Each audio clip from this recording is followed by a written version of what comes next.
А денеска на визита ни доаѓа професор доктор Кирил Лозанче, неврохирург од клиничката болница Џибадем Систина. Добар ден, доктор Добар ден. Лозанче, и добре ни Добре дојдовте. нашол. Да, зборуваме за една тема која што е честа како патологија, проблем или заболување кај нашиот народ, кај популацијата, болките во вратот. Што всушност значи болка во вратот? Па, треба одма да се каже дека болка во вратот значи една типична болка, механичка, викаме ние, или аксијална болка, што се простира точно по средината на вратот. Меѓутоа мора да се каже дека болката во вратот продолжува и се шири најчесто, значи позади во оксипиталната регија, меѓутоа може да шири дури многу понапред, скоро до ушите да стигне, па некојаш дури до орбита да се манифестира, така да не е типична само болка во вратот, него се израначува со глава болка. И друга регија кај што може да се шири овај болката во вратот е регијата помеѓу двете плешки или во едната плешка, така да мора да се признае дека болката се шири во нагоре и надоле, не е се лоцирана во вратот.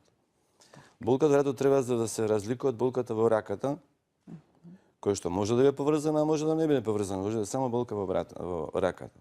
Така да ние ќе збориме денеска само за болки во вратот. Така, и за да објасниме веројатно од каде доаѓа, зошто доаѓа, кои се причините, анатомијата на вратот, треба да ни ја подобјасните онака малку понародски, така разбирливо за нас. Значи вратот е една структура која што не се состои само од, како што ние размислиме, ребетен столб, ребетна мозговина, кој што исто така се многу важна или најважен дел да речеме вратот, меѓутоа вратот имате други органи, например тука ве хранопроводот, па трахејата ве тука, па имате органи кои што големи крвни садови, кои што прајаат и го хранат мозокот. Исто така имате многу нерви тука, симпатични нерви, имате нерви кои што одат према рацете, према нозете. Има нерви што прајаат дури до према градниот кош, така да тука вратот е на сложена структура. И не може да се каже дека значи тука се наоѓа само ребетна мозговина, него и другите овие структури. Второ што сакам да напомнам, во вратот имате голем број на мускули, голем број на лигаменти, кои што сите тие заедно се црсто испреплетени, се фиксираат за ребетниот столб, меѓутоа сите тие може да дадат од своја страна исто така болка во вратот. Заради ова го напомнувам, значи ова го напоменувам за да кажам дека болката не се должи исклучувано на ребетниот столб и на ребетната мозговина, меѓутоа и овие структури може да дадат понекогаш болка, дури во одредени причини, во одредени периоди, јака болка која што е многу битна и треба хитно да се препозна. Значи може да представува и опасност, така доколку не се препозна, бидејќи секогаш прво пробуваме сами да ја смириме, да ја намалиме болката, си наоѓаме сами своји причини зошто не боли вратот и ред други нешта. Има ситуации во кои што не е опасна состојбата, меѓутоа има ситуации во кои што и не смееме да ја игнорираме, па може да биде предизвикана од одредено заболување. Можеме одма сега да кажеме, например, болка која што нагло настанува и трае и се проградира во својата јачина, и болка која што е поврзана со битни витални загрозувачки знаци, например пад на притисок, губење на свест, тоа може да значи дека се работи за некој проблем во вратните артерии, например, викаме ние дисекција на вратните артерии, кој што е многу озбилен проблем, од кој што може дори пациентот и летално лошо да заврши. Значи таква болка мора хитно да се препозна и пациентот да се однесе хитно во соодветна установа. Така. Правиме поделба меѓу акутна или хронична, онаа која што кратко трае и онаа која што долго трае. Како да препознаеме која болка може да биде опасност за нас? Значи, сега збориме за акутна болка, нагла акутна болка, значи која што настанува на овој начин. Исто така болката може да се должи, да речеме, понекогаш и на некои процеси што се позади хранопроводот. Например, е просто некој гноење позади хранопроводот, кој исто така ќе биде манифестација со јака болка во вратот, ама ќе се има и други симптоми, например температури, трески. Значи тоа треба исто така да се препознае. Меѓутоа одма да кажеме, значи најголем процент на болката во вратот се должи на проблемот во мускулите и лигаментите, викаме ние мускулно-тендинни истегнување или исчешување. И на тој проблем, кој што за среќа наше релативно бенигни проблеми, значи едноставно лесен проблем, се должи скоро 60 до 80% од болката во вратот. Овие други 30% се некои други проблеми. Уште од прилика 20 можда посто се должи значи болката на вратот на овие проблеми во ребетниот столб, главно на дискусот интервертебрален и од прилика нека помалку 10% на овие други проблеми што јас ги кажав преска од типот на тумори кои што бидат во вратот, тумори во ребетната мозговина, тумори и исто така инфекции. инфекции, например, еден спондилит, да речеме, тој иначе воспаление во просторот интервертебрален, реков преска, процеси гнојни позади хранопроводот, сите тие може да дадат вакви проблем. Меѓутоа, сите тие се манифестираат, значи, повторам, со температура, со треска, така да еден пациент кој што ќе дојде на тој начин, со вакви симптоми, треба да се свати одма озбилно и да понатаму да се испита.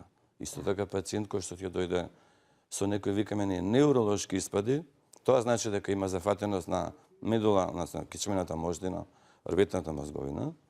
Во тој случај треба да се свати пациентот озбилно и треба да се прават многу брзо други додатни испитувања. Меѓутоа, да напомнам уште еднаш, ова е поредок случај. Почести случаи се овие мускулно-тетивни истегнувања, за кои што можеме понатаму да збориме, што се најчести. Дали најчесто се јавува како резултат на возраста, годините, старењето и сите оние дегенеративни проблеми и заболувања кои што се јавуваат, или пак овој денешен современ начин на живење е засега веќе и помладата популација? Што се во литературата опште и во праксата наша сме видели дека фактички овие мускулно-тетивни истегнувања се доаѓаат најчесто на повеќе причини, да бидеме реални, повеќе причини. Најчесто се работи за истегнување од типот на погрешна положба на телото или преоптеретување на мускулот, или пак на некоја повреда од типот на флексија, викаме флексија екстензивна повреда на лебетот, односно на мускулатурата, од типот whiplash injury се вика тоа или на англиски. Во тајков тип на истегнување на мускулатурата реагира со најразлични спазми, реагира со може мали крварења во самата мускулатура, кои што покасно може да се организираат да направат фиброзно ткива, па да дадат некои мали чворови, меѓутоа може да дадат уште така хронична болка да помине од тоа да настане. Такви истегнувања може да дадат спазам, да направат пореметување во положбата на вратот. Иначе самиот врат, не знам, гледавме на сликата, има една положба во типот на лордоза, викаме, значи скривеност. Нормална лордоза кај пациентот овозможува нормална функционирање на мускулатура. Меѓутоа, ако вратот се искриви и таа лордоза се искриви, во тој случај мускулатурата е веќе у старт напната. Напнатост дава спазам и дава болка. Значи, самата положба на вратот од хиперлордоза, викаме, веќе значи дека постои спазам на мускулатурата кој што ќе даде болка. Така, значи правилното држење на телото, физичката умерена активност, така, тука се нешто што мора да го практикуваме сите. Апсолутно. Така. Па и при седење, и при стоење, при одење, лежење, спиење, овие болки мускулно-тетивни се најчесто кај луѓе кои што многу работат, најчесто компјутери. Работата со компјутери така ја истегнува таа мускулатура, ја стигнува, да многу често тие пациенти имаат болки. И ние често имаме, значи, пациенти кои прашуваме што работите, сите викаат првика работат со компјутери. Сите имаат проблем со болки во вратот. Па дури и без да ви кажат, веројатно и предпоставувате. Не, сега се прашуваме професијата, нели, потоа се договараме. Али во принцип, одма се гледа дека некој работи со компјутери.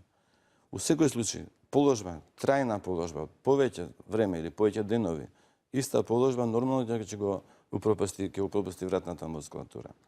И особено ќе направи спазам на вратната мускулатура. Така. Она што го споминавте на почеток, во зависност од тоа дали е само во вратот, дали се шири кон рамењата, кон грбот, има разлика, така? И на кој начин се манифестира, со колкав интензитет се јавува болката? Болките во вратот се манифестираат кај популацијата од прилика околу 60-70%, значи од луѓето имаат болки во вратот, за разлика од долар глобално кој што беше 80-90%. Меѓутоа, сакам да напомнам дека не само мускулните истегнувања ја даваат оваа болка. Многу често предизвикувач, реков преска, исто така е, значи, проблемот во рбетниот столб, особено во вратниот дискус. Тоа све е поврзано со дегенерација или старење на рбетот. Значи, повторам, тоа е една нормална појава на старење на рбетот. Рбетот некако после 20 година веќе почнува да старее, на жалост, многу рано почнува да старее. Може наредно од сите овај органи. И во тој случај прв проблем се јавува во интервиралниот дискус. Дискусот е еден, како кажеме, еден орган или дел од орган кој што се состои од два типа на влакна, значи фиброзни влакна или како прстен и внатре се наоѓа на многу мека желатинозна материја која што е пуна со течност. На жалост, многу брзо ја губи својата течност и почна да се стврскува и едноставно дискусот почва да губи својата висина. На тој начин се обтретуваат задните влакна на тој прстен, а тие влакна меѓу другото имаат и нервни елементи, така да сега раскинување, секогаш може да се манифестира и самите да дадат болка во вратот, без разлика на други некои промени. Во втората фаза на ова пореметување настануваат пореметување во задните, значи задните зглобови, тука има задни зглобчиња мали во вратниот орбет, кои што исто така од своја страна, како секој зглобче, може да се шинат и да се преоптеретат, па да направи артроза може на крај, и сите тие може да дадат исто така болки во вратот. Тие две работи се меѓу себе поврзани, значи проблемот со дискусот и проблемот со малите зглобчиња се секогаш поврзани меѓу себе. Така, да. И во крајна фаза се појавуваат така наречени остеофити. Остеофитите се појавуваат точно поради тоа зголемена мобилност на тој сегмент. Мобилноста, едноставно организмот сам си ствара на некој начин, си се брани од таа мобилност и ги ствара во остеофити. Арнама остеофитите од своја страна може да предизвикаат стеснување на каналот, на кичмениот канал. Тоа стеснување предизвикува од своја страна компресија, притискање на самата кичмена мождина во случајов или пак притискање на некои нерви, што излегуваат од кичмената мождина, кој што гледаме на анатомијата. Ако даде притисок на нервите, во тој случај дават така наречена радикулопатија, односно болки во раката или проблем со раката. А ако притиска на кичмената мождина, во тој случај даде проблеми со влакната што праќа тука за нозете. И во тој случај имате вие пореметување при одењето. Пациентот ви доаѓа вас со различно пореметување на одењето. Од, викаме ние, парапареза до параплегија. Ние сме имали случај, лани имаше случај кој што дојде кај нас комплетно параплегичен. Нажалост, испитувано како лумбална кичма, фактички се работело за вратна кичма. Си има своји симптоми таа парапареза, викаме спастична или централна парапареза, и тие симптоми треба да се откријат. Така. Кој ќе се откријат симптоми, многу полесно понатаму ќе да третмана. Ќе се знае и ќе се види што треба да се прави како нешто што можеме да го забележиме или на што можеме да посветиме внимание, што е она како симптом што би се појавило? Апсолутно. Значи, мора да приметиме дека тие пациенти прв симптом е значи проблем со одење, ако немаат проблем во раката. Проблем во раката може да имаат заедно со тој симптом. Меѓутоа, проблемите во раката исто така може да дадат и со слабост на мускулатурата, значи таа рака може да биде слаба. Многу често и пациенти доаѓаат со слабено движење особено во шаката. Или ослабање на мускулатурата, овде викаме атрофија на мускулатурата или хипотрофија на мускулатура. Многу често и проблеми на нервите може да бидат поврзани со вратниот орбет. И туку често треба да се прави диференцијација помеѓу проблем во нервот или проблем во вратниот орбет. Например, слушно е карпал тунелен синдром, например, многу често може да се погреши со проблем во вратниот орбет. Многу често и пациенти оперирани од карпал тунел, а фактички немаат проблеми со вратната кичма. А тој проблем си останува нерешен, така, да. Треба да се открие проблемот. Треба да се открие, да. Вистинската и точната дијагноза, она што го рековте, нели, кога точно ќе се дијагностицира и ќе се види зашто станува збор, се почнува и со соодветна терапија. Како оди тој процес или постапка на поставување на дијагнозата? Во дијагнозата сакам да кажам, значи многу добар треба многу добар физикален преглед, многу добар невролошки преглед, што рековме повторно, значи таму праќа кичмена мождина, праќа нерви и нормално дека ќе има многу добар невролошки преглед. Во една друга фаза може да се направи снимање што се вика електромиографија, кај што ќе се види колку се оштетени нервите на една рака, например на раката најчесто, нели? И може да се направи понатаму рентгенолошки испитувања понатаму. Рентгенолошки испитувања препорачувам да не се прават кај пациенти кај што сумневаме дека имаат мускулно-тетнени стегнувања, затоа што кај тие стегнувања и нормално за едно 6 недели од прилика ќе се помине тој цел процес нормално. Затоа еден обичен преглед, па дури може да го направи тематичен доктор од почетокот да види дека не се работи за некој невролошко заболување, може пациент да се третира конзервативно и би требало да очекуваме дека за едно 6 недели тој процес ќе се санира, ќе се поправи. Од тие болки што се должат на мускулно-тетени стегнувања, од прилика околу само 20 до 30% ќе преминат во хронични болки, значи болки што ќе се повторуваат понатаму. Другите ќе се смируваат за 6 недели.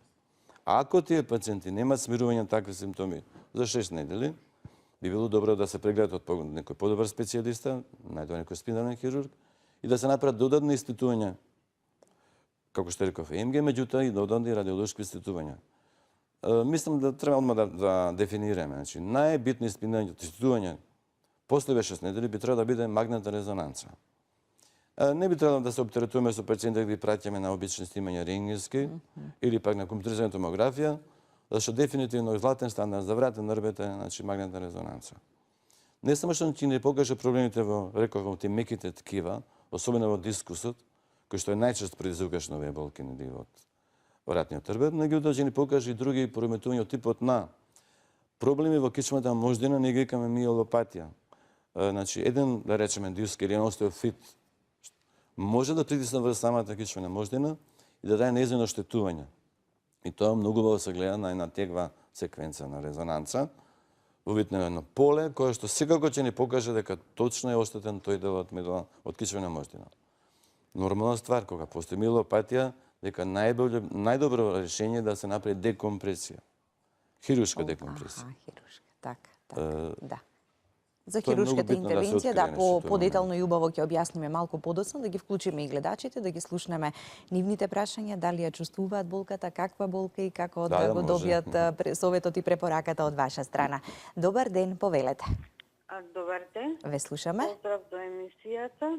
Ви благодариме.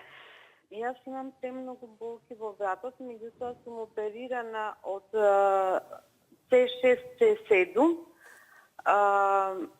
Исто миелопатски промени бев и сега имам многу болки, главата, ушите ми звонат некако, меѓутоа исто имам дискус хернија и на кичмата. До сега си практикував 3 пати да одам годишно на физикална терапија, така да што малку ми помагаше, на 2 пати имам примано и блокади. Меѓутоа сега сум оперирана од карцином на града. Така да што веќе не можам ништо да употребувам. Дали би можел докторот да ми каже дали постои нешто и дали блокадите можам повторно да ги примам? Исто имам проблеми и со движењето, пошто имам вратоглавици чести. Така, добро. Доволно ли е ова, доктор Лозанче, што ни го каже гледачката? Сигурно ни фалат уште дополнителни информации, ама барем врз основа на ова да и дадете совет и препорака што да направи. Ја препорачувам прво да се направи магнетна резонанца на вратната кичма, да се видиме што таму се дешава. Постојат проблеми, значи, после операција, така начини псевдоартрози, например. Ако тој простор не зарасне како што треба, таму се прави обично фузија, не знам дали не се прави на фузија, ако не зарасне тој простор добро и почне понатаму да се движи, во тој случај можеме и додатни проблеми да не зарасне, викаме, псевдоартроза на нас. Псевдоартрозата е проблем околу 4% од сите типови на операции на вратната кичма и се намалува нормално кога ќе се постои фузија или ако се стави дури и плочка ако се стави. Меѓутоа, ако ставите, например, плочка, тосика фиксација, може да се деси другите сегменти над тоа, повторно да лошо да реагираат. Па да настане нов диск над тоа ниво. Значи, тука постојат дилеми во сето, дали треба да се прави фиксација со плочка или не, во тој смисол треба да се испита и пациентка да... Ја не знам што е канезе правено, меѓутоа, може да се деси, например, и сегментот над тоа, да биде овакво, да настане движење повеќе него нормално, а може дискусот над тоа сега да има некои проблеми. Затоа предлагам господи да направи, значи, на магнетна резонанца, да се убаво тој сегмент над тоа што настанува со тој сегмент. А иначе физикалната терапија во овој аспект, ако има да речеме псевдоартроз, ако има нов диск, може да не може да помогне. Може треба да се мисли на нека додатна операција. И затоа предлагам повторно да направи резонанција, да направи карциномот на дојка ќе пречи нешто понатаму да се прават испитувања и третмани и такви работи? Терапија, не. Нема врска тоа. Значи тоа нема врска со оваа терапија што не мисли да ја прави. Меѓутоа да го реши проблемот мора да направи магнетна резонанца. А може еден преглед кај својот матичен хирург, некој поискусен хирург, не знам. Да. Добро, да го слушнеме и следното јавување. Добар ден и за вас, повелете. Ало. Ве слушаме. Добар ден, поздрав до емисијата. Јас сум на возраст од 72 години. На мои 35 години имав болки многу во рабетниот столб и кога се снимав, ми покажа диагноза спандилоза, сколиоза, кифоза и дископатија. Има страшни болки во вратот, меѓутоа почнав одмah со терапии и вртоглавици имав, пиев стугерон форте за вртоглавиците. И продолжив со вежбањето од Заводот за рехабилитација, тие вежби што се прават. Јас спандилозата сега не ја чувствувам, немам болки. Меѓутоа, студеронот форте за циркулација во мозокот, јас се уште си го пијам. А сега болките ми преидва во рамениците. Едното рама ме болеше цела година, на снимката ми напишале периартритис. Јас и понатака одам 2 пати годишно на терапија, на физикална, еднашка во бања, еднашка на физикална. Прашањето ми е, дали студеронот форте помага на спандилозата што мене престана да ме боли, или вежбите се во прашање, и дали од спандилозата ми преиде во рамениците. Фала ви многу. Добро, ви благодариме и ние вам. Познат синдром е на рамето, ротаторкав синдром и така синдроми, кои што може да лекуваат, да личат као синдром радикулопатија на овако дискус. Меѓутоа, за ова мора да се направи детален добар преглед. Понекогаш прегледот треба да го направи ортопед, кој што се бави со раме, и понекогаш треба да се направи дури снимање на магнетна резонанца и на рамениот појас. Многу тешко можам вака по телефон да одлучам се дали се работи за проблем со раме или проблем со вратниот орбет. Значи тоа е поврзано и тоа треба да се открие само со еден добар преглед и добро испитување. Ако е проблемот во раме, нормално дека се работи за ортопедски проблем, кој што може да се решава на некој начин, да речеме, не знам, со блокади, со операции, ендоскопски операции се прават, тоа не е некој проблем. Ако е проблемот во вратот, кој што исто така треба да се докаже со магнетна резонанца, може да се прават некои други додатни интервенции. Не би требало да оптеративаме пациентите дека, да речеме, со години да се лечат со физикална терапија, не го решават проблемот. Значи, прво треба да се рече дефинитивно. Ако е проблемот во рамето, се реши, како што рековме преска, дури и со оперативна интервенција, исто така и ако проблемот во вратот, треба да се реши комплетно проблемот. Така, да. Значи, да се направи резонанца на врат, резонанца на раме и еден добар преглед кај ортопед што се бави со раме. За да не се пролонгира и да не продолжува и понатаму. Никако не се пролонгира. Не знам зашто доколку физикална година, дена, 2 години, што е тоа. Мислам дека мора да се направи детален преглед, да се види зашто е проблемот. Така. Добар ден и за следниот гледач, да ве слушнеме и вас, повелете. Добар ден. Дали го имаме и следното јавување? Добар ден. Да, ете, сега ве слушаме, повелете. Поздрав до емисијата, поздрав до докторот. Ви благодариме. Сакам да го прашам докторот дали ноќното рчење при спиењето е поврзано со вратните болки. Го имате како проблем? Болките во вратот, односно болките во вратот? Да. И ноќно мокри. Не, рчење. Така, рчењето го спомнавте? Да. Добро. Уште нешто дополнително да прашаме или пак вака врз основа на ова? Значи, не може да се поврзе никогаш ноќното ркање со проблем во вратниот диск. Ркањето има некој друг проблем. Најчесто проблемот се наоѓа во носот или во задниот дел на ждрелото. И тоа е најчесто проблем на орала, значи на оториноларингологија, кој што понатаму ќе го испитат проблемот. Понекогаш може би проблемот и со пулмолог, ако има ноќна апнеја, некои такви симптоми, меѓутоа не е тоа поврзано со... А болката во вратот што ја чувствува гледачката која што се јави, дали за неја или пак за некој член од семејството го постави прашањето без разлика? Преска кажеме како треба да се испита. Треба да направи. Детален нейролошки преглед, да се направи детална снимање, да се види што се работи, па тек после да се почне со терапијата. Така, да. Ќе ја погледнеме во продолжение, почитувани гледачи, и анкетата. Првиот дел од анкетата ги прашавме нашите граѓани дали чувствуваат болка во вратот, колку често тоа им се случува, дали направиле лекарски преглед и сето она што се однесува на темата за која ние денеска зборуваме во визита. Дали имате или сте имале проблеми со вратот, болки некои? Да, имам. Така. Се уште ги имате? Да. Во вратот тоа? Имав едно време, кога го снимав на рентген, ми рекоа дека носи си усо здравје. Не. Колку години имате? 37. Колку често ви се случува тоа и дали трае кратко или повеќе денови, па дури и со месеци? Со месец. Масирам Што е од мене до мене што? Таа ви е сопругата ли? Да. Ве масирали таа? Да, она инако. Она масира. Она масира. Инако. Помага ли? Помага. Од прома и од Да. такви работи? Еден недел ми трае тоа. Толку? Да. И после ќе ве пушти? Помалку, пушти. Така? Колку често ви се случува тоа и дали трае кратко или повеќе денови, па дури со месеци? Да, многу често, скоро секој ден. Тоа е спондилоза и си боли, да. Дали сами ја смирувате болката или сте побарале лекарска помош, зашто некогаш таквата долготрајна болка во вратот може да е резултат на присуство на некаков здравствен проблем? Дали би направиле доколку болката во вратот трае видите, подолг период? Дали би преземале? Освен тоа што бев на рентген на лекар, не сум му ни спомнал на докторот.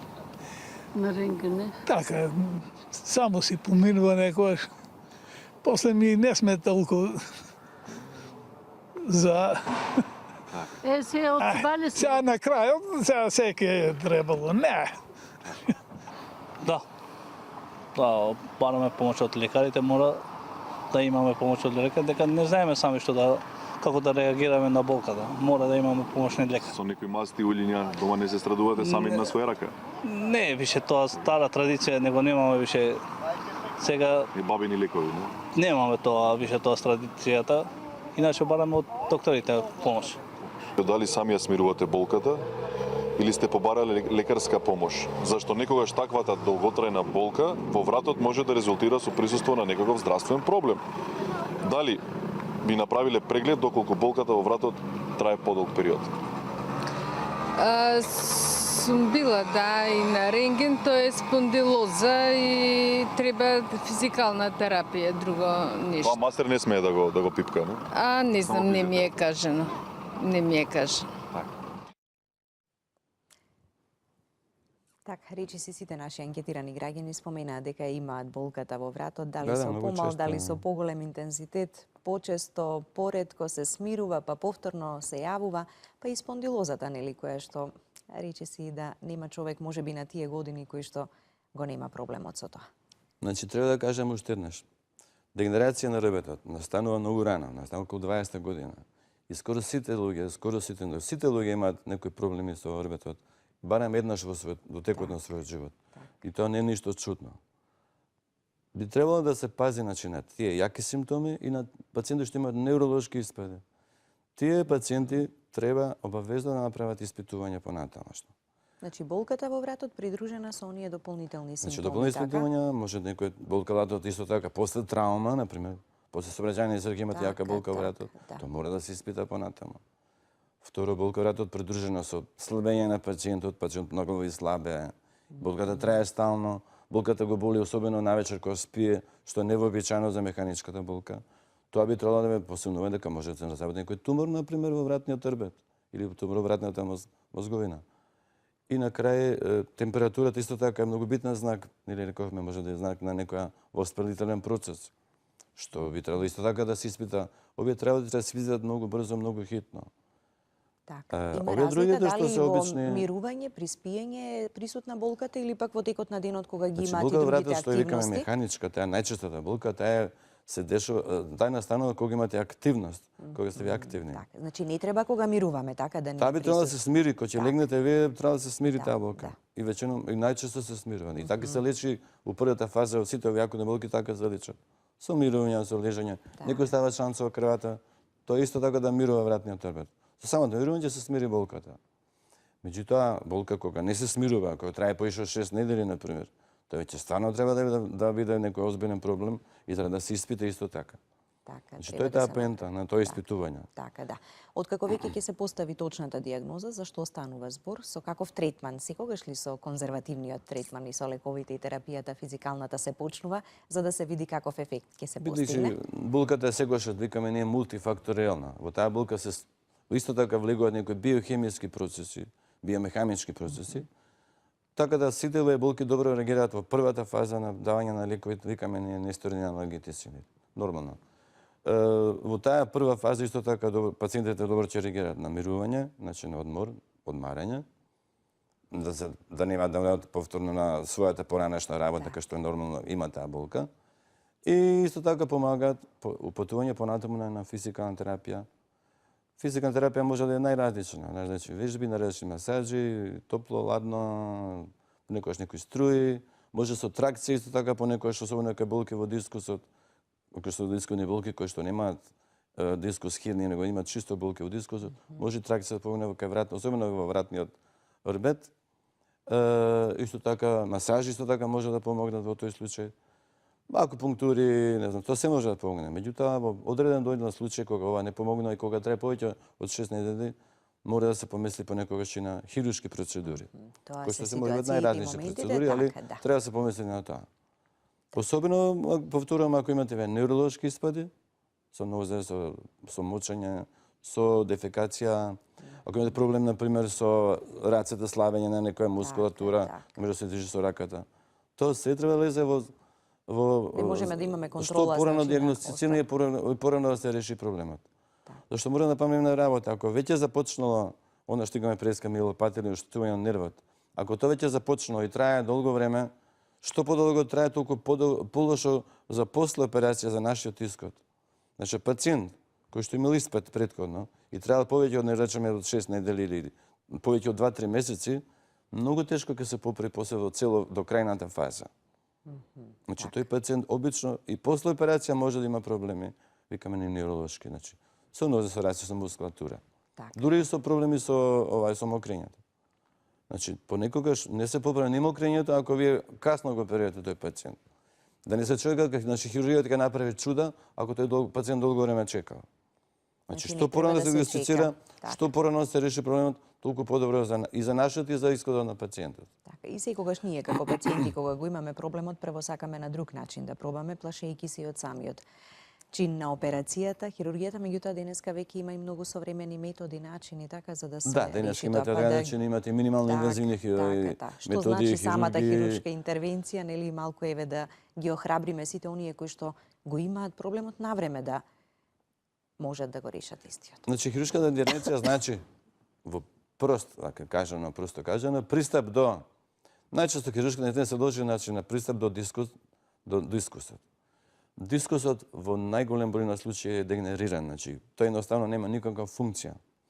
И дискусот, ако врши компресија, ние викаме, или врши хернијација, притиска на некој нервен елемент или на самата кичмена мождина, тој диск мора да излезе надвор. Значи да се направи декомпресија на таа кичмена мождина. Односно на нервот, во некоја рака, ако притиска на нервот. После правењето на декомпресија може кај некој случај да се стави фузија, ние викаме да се намали тоа движење, тоа фузија. Тоа фузија може да се биде на најразличен начин. Може да биде од некогаш правевме ние со сама коска од пациентот, па денеска се прават најразлични вештички материјали, било метали, било пик материјали, не знам, слични материјали, до пластични материјали, не е тоа битно. И на крајна фаза сега дури може да се стави така речен artificial disc. Значи вештички диск се стави исто така во светот. Одма да кажам за пациентите дека најновите студии покажа дека има исти резултати меѓу поставување на кейдж или тие што реков заместители и поставување на artificial disc. Нема никаква разлика во резултатите. Така да не мора многу да се оптеретуваат од тоа дека сите после операција мора да се стават вештички дискови, пошто ме прашуваат пациенти ако кажам тоа сега, нели? Така, имаат слушнато како информација или информирани. Потпуно исто како што ние ги ставиме кейџовите, ама не е тоа битно. Битно е да се направи декомпресија. Декомпресијата мора да се направи со помош на микроскоп, како што ние го работиме, тоа е сега микрохируршка декомпресија. Со тоа вие добивате комплетно ослободување на кичмената мождина, на самата на дурата на кичмената мождина, и со сад декомпресија се губат симптомите. Иначе вие ако не направите декомпресија, а да речеме се ставите само кеч, вие нема да добиете никаква бенефит од операцијата.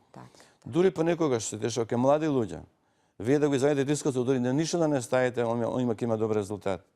Зашто кај млади луѓе има толку јака мускулатура и толку јаки лигаменти да нема да знаат никако придržување на тој сегмент. Ми сме неколку пати кај млади сме правиле значи операција на дискусот, не сме ставили ни кеч, ни ништо, ни коска не сме ставили, има добри резултати. Значи и тоа може да се направи, али најбитно е повторно да се направи декомпресијата. Значи тоа се прави најчесто преден пристап, значи од напред. помеѓу мускулните влакна се доаѓа до пренадел на рбетот и таа се прави предна, викаме, предна дисцектомија и предна фузија. Меѓутоа постои така наречен пристап заден пристап, што се од позади. Од позади така наречен пристап го викаме некој ламинектомија или ламинектомија, пристап од позади. Или фораменотомија од позади, многу мал пристап, многу мал отвор од позади, тоа е минимална инвазивна исто хирургија, со многу мал отвор, само да се изведе дискусот, да се слободни рвот према раката што оди, но тоа наистина направи добра декомпресија и сте го решили проблемот. Во тој случај немате вие проблем, немате потреба да ставате вие никаква фузија, никаква фиксација, ако направите минимална инвазивна хирургија. Во последно време тоа се прави или со микроскоп, се прави или со ендоскоп. Морам да ги подсетам што гледачите, очи многу прашуваат и тоа. Ендоскоп или микроскоп, во принцип тоа е слична метода. Во двата случаи се работи за минимално инвазивна хирургија. И има резултатите отприлика се слични и исти. Возраста некогаш е ограничување за да се направи ваква хируршка интервенција или пак не, доколку човек го има проблемот и треба вака да се реши. Јас зборам само кај одредени индикации. Каде што има потреба. Кај сите вратни болки, секојаш почетниот третман е конзервативен. Освен, нели преска зборев, освен ако пациентот нема проблем со мокрење или ако пациентот нема проблем со нозете.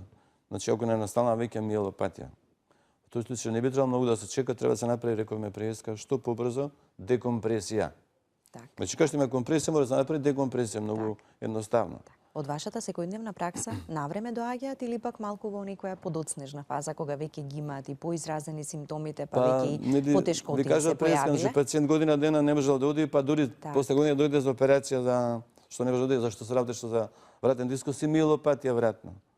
Значи не може да кажеме дека тоа навреме дошол како после година дена че пациентот дошол на операција. Воопшто не е тоа навреме. Значи доколку го имаат проблемот, ја почувствуваат истата таа работа, најдобро е да се направи прегледот, да се постави дијагнозата и веќе потоа и добар преглед, добар невролошки преглед, испитување ако треба, ревме до 6 недели може да не треба, ако прегледот покаже дека нема никакви невролошки испади, и он ќе се смири може на обично мирување, а може со жанчева кравата, може би на физикална лесна терапија. Збориме за пациенти кои за 6 недели не се смират или пак ако имаат акутни симптоми, невролошки испади. Кај тие пациенти не треба да се чека понатаму. Да не се помируваме со тоа дека ја имам болката, таа е ќе ја трпам или пак ќе живеам со таква болка, бидејќи не знаеме кога може нели да направи компликација. Добро, во принцип не можеме да се мешаме кај пациентот ако не ќе се оперира, нема се оперира, ќе се тера. Има пациенти што живеат и со болки, живеат и парализирани да со штаки, зашто не ќе операција ми такви пациенти, тоа се многу поретко. Во последно време пациентите се поише се одлучуваат да прават вакви интервенции. За да си го олеснат секојдневието, да се вратат нели во нормалниот тек на живење. Апсолутно. Ако земе да гледаме западни статистики во запад, но се поише повеќе се оперира, се прават интервенции, хируршки интервенции. Пред самиот крај, доктор Лозанч, која ќе биде вашата препорака до сите нас? Како правилно да го држиме телото, колку физичка активност да имаме за да не предизвикаме вакви проблеми? Значи, главно треба да се каже една работа. Пациентите што работат на компјутери, на сат и пол, на 2 сати треба да станат и да се раздвижат малку, да направат особено некои вежби, ако може да го направат, например, било на работа, било околу работа, вежбите да вратен рбет и изведите за рамен појас. Напоминам, рамениот појас вратот се во една целина. Мускулатурата што се проаѓа од вратот, значи се препровија скоро целата мускулатура на вратот, на рамениот појас. Затоа и вежбите за рамен појас се исто така многу битни за вежбите за вратна мускулатура. Значи, тоа е едно. Второ, они треба да пазат како работат на компјутер. Ја многу често препорачувам, значи, на моите пациенти, кои работат на компјутер, значи, рацете мора да бидат подпрени на нешто. Раце не сме да спуштени надолу, значи, да биде оптеретена во мускулатура, особено на тој начин ќе бидеме исправени, така? Значи, раце не мора да бидат подпрени, тоа е многу битно. И што е многу битно, исто така, екранот да биде на ниво на очите. Значи, екранот да биде ни погоре, ни подоле, точно на ниво на очите да биде. Мислам, оваа позиција е многу битна да запамтат гледачите кои работат на компјутери, да што помалку имаат ваков проблем со вратниот рбет. Препорачувам, топло стално препорачувам за рбетот, значи вежби, аеробик, фитнес и тоа, значи многу е битно да имате јака мускулатура и на бацилите им добрам. Јака мускулатура значи дека јак рбет. Слаба мускулатура обавезно значи дека пореметување во движење и пореметување во статиката на рбетот. Значи мускулатура мора да биде многу јака во било кој начин за да имате вие правилен рбет. И трето, многу битно. Значи, дегенерација на ребетот е на нормален процес на старење на организмот. Тука никој не може ништо да направи. Некој порано, некој покосно. Веројатно ќе има некој генетски тука некои фактори и тука многу не може да се направи. Значи, ние можеме да направиме ова само да вежбаме, да појачаме мускултурата, да го одложиме тој процес. Да го одложиме, така на тој начин ќе го одложиме само. А иначе ние не може да делуваме на тој. Никој не може да нека не лаже некој дека некој може да делува на тој процес. Тоа е нормално. Да не се јави толку рано, така како проблем да биде. Тоа е нормално ќе се појави, дали некојаш порано, некојаш покасно, али мора да се појави. Така да. Но во секој случај мораме да внимаваме на сето ова што може да се превенира на некој начин нешто, тоа е може да се реши, така да. Ви благодарам што ни бевте денеска на визита. Благодарам на поканата. Почитувани гледачи, останете и понатаму со нас. Метео 5 вестите во 11 часот. Веднаш по нив продолжуваме со денешната визита.